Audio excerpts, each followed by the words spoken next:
in a sense, this historical crisis or this singularity that we're approaching is like a transition from a low-dimensional world, say a world of 2 or 3 dimensions, to a world of 4, 5, or 6 dimensions. This is what I believe actually happens to a human brain-mind system under the influence of psychedelics. So in a way, the best practice for the approaching singularity is the repeated dissolving and reconstituting of one's personality through the use of psychedelic substances.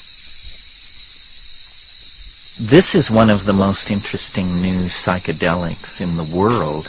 This is Salvia divinorum, and it is definitely one of the plants which will shape the next few decades of the new millennium. This is a coleus. It's ironic that these plants, which have been in our kitchens and in our windowsill flower beds for generations, turn out to contain psychoactive compounds as powerful as any known to science. These are not particularly interesting in terms of drugs, but they're certainly bizarre. When I take psychedelics, I always do it in a shamanic style, usually at night, usually alone, in nature if possible, and then I watch. I pay very close attention.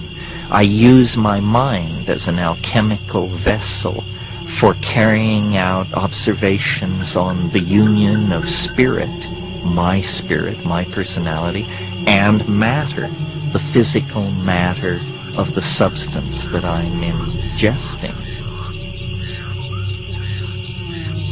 Nothing in human experience is as much like the singularity as a psychedelic experience. In a way, it's a microcosmic anticipation of this macrocosmic event in history. When we take psychedelics, we undergo a mini apocalypse, a mini revelation, and it positions us then for these larger events in the historical time stream.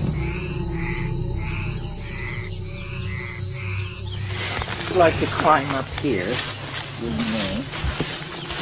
This is one of the most interesting plants in the garden. This is Psychotria viridis. This is the plant which causes the vision. When taken with ayahuasca, when taken as a liquid, the experience lasts about 4 to 6 hours. It's not as intense as smoking it. Smoking it is the most intense experience this side of the yawning grave. Before his death in 2000, McKenna noticed an unrecognized pattern in the 64 hexagrams of the I Ching. The 6 lines and 64 possible combinations can be expressed as a ratio of change in each hexagram and plotted on a graph. When McKenna mapped that graph over a timeline, he found intriguing correlations that matched all 4,000 years of recorded history.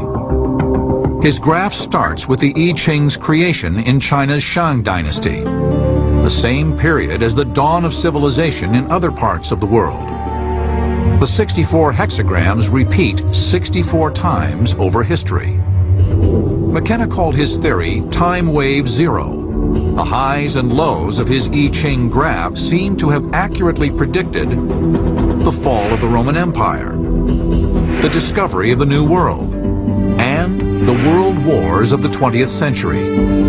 But the strangest thing of all was that McKenna's timeline came to an end on one specific date, December 21st, 2012. It was later that McKenna discovered that the Mayan civilization ended its calendar at the point of 2012. He felt there was something truly prophetic about that date.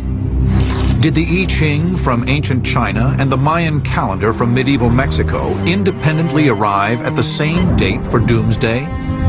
What I feel is particularly remarkable about the current time is that we have a number of prophecies that all seem to imply that something is going to happen in the 21st century. What can we expect in the coming decades? The prospects of technology appeal to people's deepest fears as well as to their highest hopes. A rational debate about the future seems no longer possible. In fact, such discussion, by definition, is beyond our human capacities. Aren't we still too human to be prepared for becoming transhuman? It is an enormous privilege to be alive right now and to be a part of this movement, and it's a very difficult time. I don't deny that at all.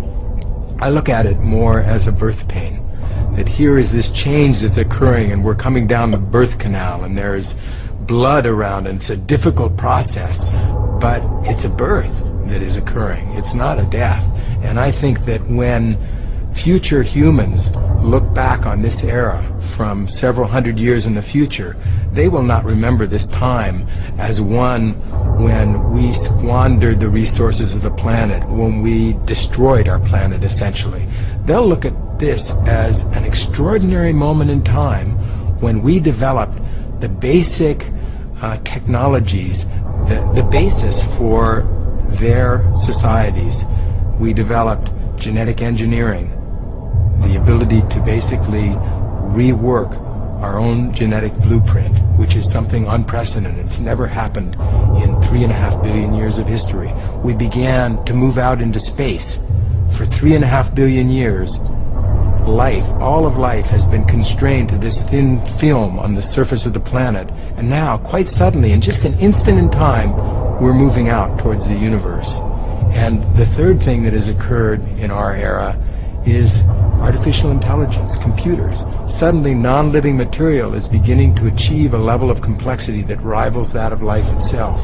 So these are three things that are absolutely unprecedented in the history of life, and they're occurring now. And is it any surprise that this is something that is jarring and shaking up the environment and causing extinctions?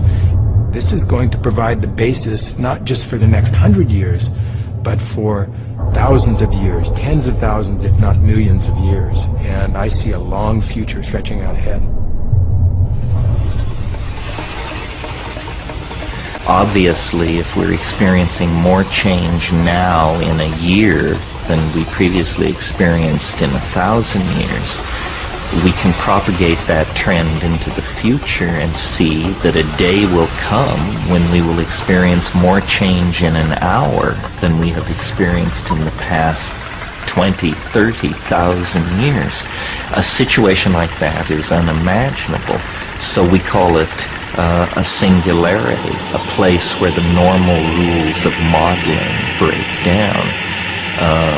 Modern religions have anticipated the singularity by calling it the eschaton, or the end of time. Technological communities have anticipated the singularity by thinking in terms of artificial intelligences or something like that. In whatever form it takes, we seem to be on the cusp of a dramatic evolutionary leap into a deeper order of complexity than biology or biology plus culture has been able to provide. We're on the brink of something truly awesome and unknown.